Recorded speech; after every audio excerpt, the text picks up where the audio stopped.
அருள்மிகு கமலவல்லி சமேத வைகுண்ட பெருமாள் மற்றும் எம்பார் சுவாமி திருக்கோயில் திருத்தேர் குடமுழுக்கு வெள்ளோட்டம் சிறப்பாக நடைபெற்றது.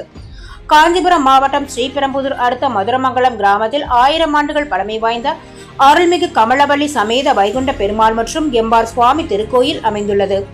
அருள்மிகு கமலவல்லி சமேத வைகுண்ட பெருமாள் மற்றும் எம்பார் சுவாமி திருத்தேரில் வலம் வந்து பக்தர்களுக்கு காட்சி அளிப்பது வழக்கம். இந்த நிலையில் இந்த திருத்தேரானது சிதலம் அடைந்ததால் சுமார் 50 ஆண்டுகளாக திருத்தேர் வெள்ளோட்டம் நடைபெறாமல் இருந்து வந்தது.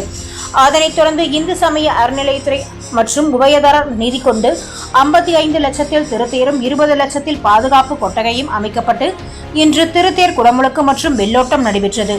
புதியதாக உருவாக்கப்பட்ட திருத்தேரை இந்து சமய அறநிலையத்துறை உதவி ஆணையர் கார்த்திகேயன் மற்றும் இணை ஆணையர் குமாரதுரை உள்ளிட்ட துறை சார்ந்த அதிகாரிகள் மற்றும் பக்தர்கள் வடம் பிடித்து கிராம வீதிகளில் இழுத்து வர திருத்தேர் வலம் வந்தது.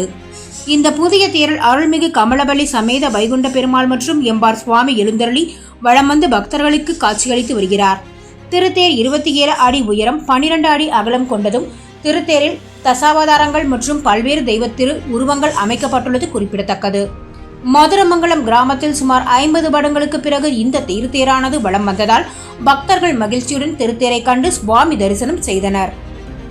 சான்றோர் குரல் செய்திகளுக்காக ஆகாஷ் பச்சையப்பனுடன் செய்தி வாசிப்பாளர் முத்துலட்சுமி. செய்திகளை உடனுக்குடன் தெரிந்து கொள்ள சான்றோர் குரல் பக்கத்தை